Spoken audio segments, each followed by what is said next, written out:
আগস্টের তুলনায় সেপ্টেম্বরে কিছুটা বেড়েছে দৈনিক প্রবাসী আয়ের পরিমাণ। চলতি মাসের 3 সপ্তাহে 163 কোটি 42 লাখ ডলারের রেমিট্যান্স পাঠিয়েছেন প্রবাসীরা। হিসাব অনুযায়ী দৈনিক 7.76 কোটি ডলারের রেমিট্যান্স এসেছে 21 দিনে। এর আগে আগস্ট মাসে প্রতিদিন গড়ে 7.16 কোটি ডলার এসেছিল।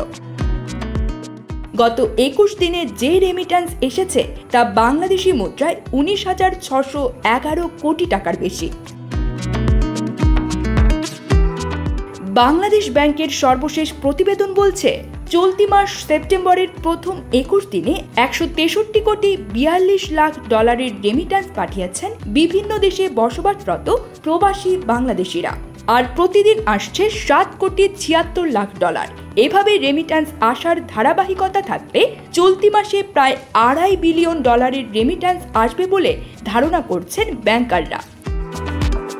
আলোচিত সময়ে রাষ্ট্রায়ত্ত ব্যাংকগুলোর মাধ্যমে 48 কোটি 7 লাখ ডলার, বিশেষায়িত একটি ব্যাংকের মাধ্যমে 6 কোটি 98 লাখ 30 হাজার মার্কিন ডলার, বেসরকারি ব্যাংকগুলোর মাধ্যমে এসেছে 107 কোটি 96 লাখ 10 হাজার ডলার এবং বিদেশি ব্যাংকগুলোর মাধ্যমে এসেছে 40 লাখ মার্কিন ডলার রেমিট্যান্স।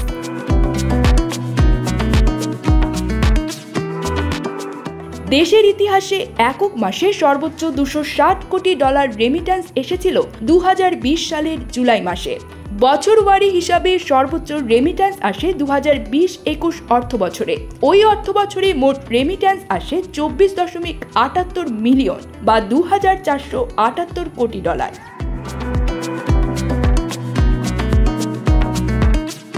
আর চলতি বছরের জুন মাসে ব্যাংকিং চ্যানেলে মোট 254 কোটি ডলারের প্রবাসী আয় দেশে এসেছে বাংলাদেশি মুদ্রায়, যা 29,718 কোটি টাকা।